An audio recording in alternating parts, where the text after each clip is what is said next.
संत लिंगेश्वर महाराजांनी 17व्या शतकात सांगून ठेवले आहे, वृक्ष परब्रह्म चिद्रूप सकळ.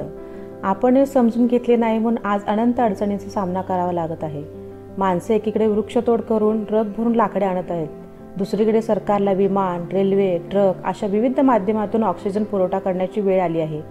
मनुष्याने आजपर्यंत प्रचंड वृक्षतोड केली, वाहनांमुळे हवा प्रदूषित केली, जमीन, पाणी मानवांकडून प्रदूषित झाले. या सर्वांचे परिणाम आता भोगावे लागत आहेत. वृक्ष हे नैसर्गिक प्राणवायूचे प्लांटच आहेत. देवावर जेवढी श्रद्धा तेवढी श्रद्धा वृक्षावर ठेवणे आवश्यक आहे. आपल्या स्वास्थ्याबरोबरच निसर्गाच्या स्वास्थ्याची काळजी घेणे आपले कर्तव्य आहे. प्रकृतीचे संवर्धन ही संस्कृती व प्रकृतीचे विध्वंस करणे ही विकृती आहे. साने गुरुजींचा जगाला प्रेम अर्पावे हा मंत्र कायम आचरावा. वृक्ष सर्वांवर समान प्रेम करतात, कोणाचाही द्वेष करीत नाहीत. नवीन वाहन घेताना किमान एक झाड वाढविण्याचे प्रमाणपत्र शासनाने घ्यावे, मगच वाहन परवाना द्यावा. वाहन घेऊन हवा प्रदूषण करतो, हवेचे शुद्धीकरण कोण करणार?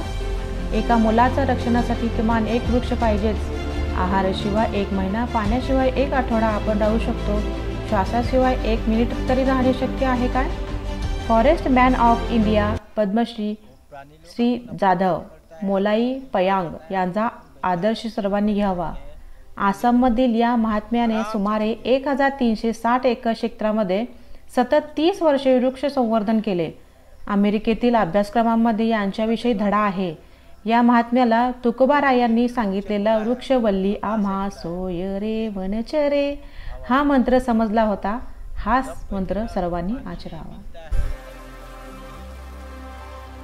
प्रकृति ने भगवान है, ये लोग प्रकृति है, वो लोग हमको ऑक्सीजन देता है जिंदे के लिए, हमारा कार्बन डाइऑक्साइड वो लोग खा लेता है, मेरे को जिंदे के लिए ऑक्सीजन देता है. आजपर्यंत मातृ पितृ आचार्य अतिथी देवो भव ऐकत आलो आहोत. आता वृक्ष देवो भव या मंत्राचे पालन केले पाहिजे.